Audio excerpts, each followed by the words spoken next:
TV சேனல்ல இருந்து நாங்க ஒரு பேட்டி எடுக்க போறோம். அந்த உடுமலைப்பேட்டை வீடியோ சுரேஷ் தம்பி எப்படி பேசுறாங்கன்றதான் இந்த வீடியோல பார்க்க போறோம்.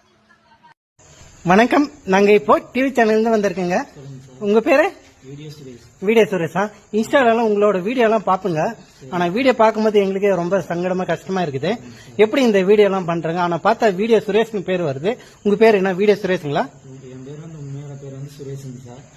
கொஞ்சம் கிட்ட பேசுங்க சார், மைக் கிட்ட. சின்ன வயசுல இருந்து நான் வீடியோ பண்ணிட்டே இருக்கனால பசங்களை கிண்டல் பண்ணுவாங்க. 3 மைக்கு கிட்ட பேசுங்க சார், அப்பதான் கரெக்டா கேட்கும். பசங்களை கிண்டல் பண்றதுனால அங்க வீடியோ எடுக்கிறதுனால வீடியோ சுரேஷ் நல்லா கூட்டாங்க. அந்த பேரவே நானும் இது பண்ணிட்டு ஐடியும் வீடியோ சுரேஷ். உங்களுக்கு சீக்கிரம் நல்ல வாய்ப்பு கிடைக்கும் சார். ஏன்னா ரொம்ப கஷ்டப்பட்டு வீடியோ சுரேஷ்னு பேர் வச்சிருக்கீங்க. ஆனா அதுக்கு தகுந்த மாதிரி நல்லா சோகமா நல்லா வீடியோ போடுறங்க, நல்லா ஆக்ஷன் எல்லாம் பண்றீங்க. கூட சீக்கிரம் வாய்ப்பு கிடைச்சிடும் உங்களுக்கு. அதனாலதான் உங்களை தேடி வந்திருக்கேங்க. இளநீர் வெட்டுறத பார்த்தா ரொம்ப கஷ்டமா இருக்குது, எங்களுக்கே ரொம்ப கஷ்டமா இருக்குது. சார் போயிட்டு இருக்கேன். நானும் சின்ன வயசுல இருந்து எல்லா வேலைக்கு தான் சார் போயிட்டு இருக்கேன். ஆனா சின்ன வயசுல இருந்து எனக்கு என்னன்னா ஒரு படத்துல ஏதோ